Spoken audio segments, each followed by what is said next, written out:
I'm going to do you a little test here just to show you what all's running right now. And probably could run more, but we're only pulling 665 watts right now. Okay, and this is all pulling off the battery bank right now. And I'll go out here just to show you. There ain't going to be anything coming through here. Okay, that's froze at one block. Okay, it goes to the right when it's pulling energy, and it goes to the left when it's overproducing, but right now it ain't going nowhere because there ain't nothing going through it. So, right now, garage lights are on. And we're at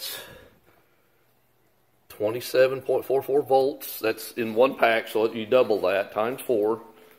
Garage lights are on. I'm desulfating batteries. So I got 2 of these things going. I got ceiling fan in the kitchen on and lights, kitchen lights, TV's on, ceiling fan, or the light in the living room. Where's the one that goes right here? Oh, this one. Alright, so got that one on. Now you got, remember people, I got LED lights everywhere. So, you know, if you want to supply power to your house and not have to spend a lot of money and have backup power, so this is the bedroom. This is our closet.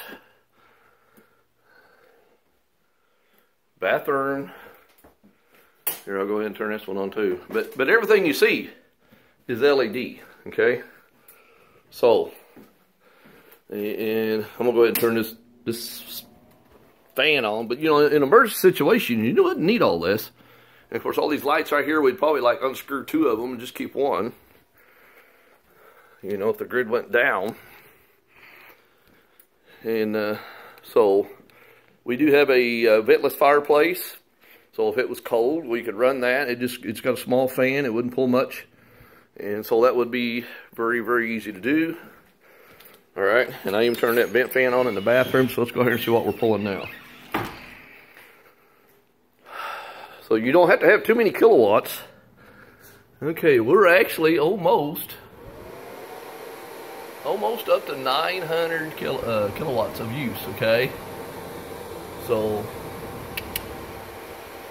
and of course this right here is a 1500 watt. And what it is, a 1500 watt should do a peak of 3000, okay? They're doubled, but they won't take it for very long. It can only do it for just a startup or whatever, but you got certain devices that 1500, so it'll be 1500 watts. That'll put out, should be able to do it fairly regular. As you hear the fan, it's going to kick in. It just kicked off, but the fan will run periodically, and it's to cool the inside of it. And actually, something or other kicked off because we're back down to 756. So probably it was the refrigerator, because once you shut the refrigerator down, the compressor will run for a little bit and then it kicks off. Okay, so we're back down to 769. And battery bank is still at 27.19, which is really, really full. Okay, Wet's figured out each one of these. This right here is a battery. This is a battery. This is a battery. And this is a battery. Okay, so the way I make these right here, a guy online created these boards and these trays. And of course you have to get all these batteries and find out their capacities. If you notice, I got the capacities on them.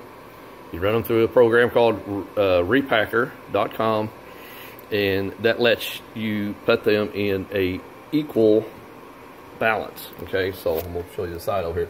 So this cell is like number 7, and this is number 1. Okay, so number 1 all the way down will be matched. That way that this system sees that as 1 cell, 2 cells, 3 cells, 4 cells, 5 cells, 6 cells, 7 cells. And then this is the same thing. Okay, so this is basically a 24 volt. You series them together. So right here I connected them. This right here is your negative, this is your positive. So when you connect them together with these little posts that holds all these together, if you see little brass standoffs, in the front, this up here is your negative, positive, negative, positive. And I got everything on a switch. I mean, everything is completely redundantly backed up. I can shut these off individually. I can leave them all on. They all are individually fused. They have a main fuse. That way, if this right here pack pulls too much, it'll blow that fuse. Takes it out of the equation, but you still have the next one, and the next one, and the next one. So you would have to really, really pull them hard to blow a fuse, but they're safe that way. And this whole system runs through breakers. Everything is breakered. Here's a breaker. Here's a breaker. Over here's a breaker coming in from the solar. There's a breaker going into this inverter that's running right now. You want DC breakers on everything, okay? That way nothing, if something shorts for whatever reason, the breaker pops. We don't have a fire, okay? Because lithium is known for, you know, causing fires, but they are very stable as long as you don't over discharge, you know, discharge them too quick, or if you don't charge them too quick, or you don't discharge them too low, which will damage them, but it won't cause them to burst into flames. Usually lithium, the only time they'll burst into flames is when they're overcharged to the point of they will heat up if you go over 4.2 volts. Okay, so my charge controller is set up to where it won't go any higher than 56 volts, which will put these at below the limit. These also have a BMS, that little board right there. As you see, every one of these have a board. That's a BMS, battery management system. That will keep these cells from overcharging or under discharging, and it also balances everything. And I got one I just added recently. It's got Bluetooth, and it's really sweet because I can see everything on my phone. I think I sent a picture online earlier, but I can Bluetooth and see this and tell what the voltage is, how much it's discharging, how much it's charging. Very, very cool. And so, you know, you just bring it up on the phone, see what's going on. Don't even have to walk out here and look. So, ain't that neat? So, while I still got a lot of energy, I'm going to test it tonight, see if it will actually run my home all night long while we sleep, which I'm sure it will. But see if we can get about 7-8 hours before daylight. And when, of course, when daylight comes, you know, sun comes up, my solar panels are going to start charging. So I'm going to bring in energy to my charge controller, and then it's going to be diverted over to my batteries. Now, right now, out there is where my on-grid inverter was. And we had a lightning strike the other day, and I'm pretty sure that's what damaged it. So I got another one ordered. It should be in this week.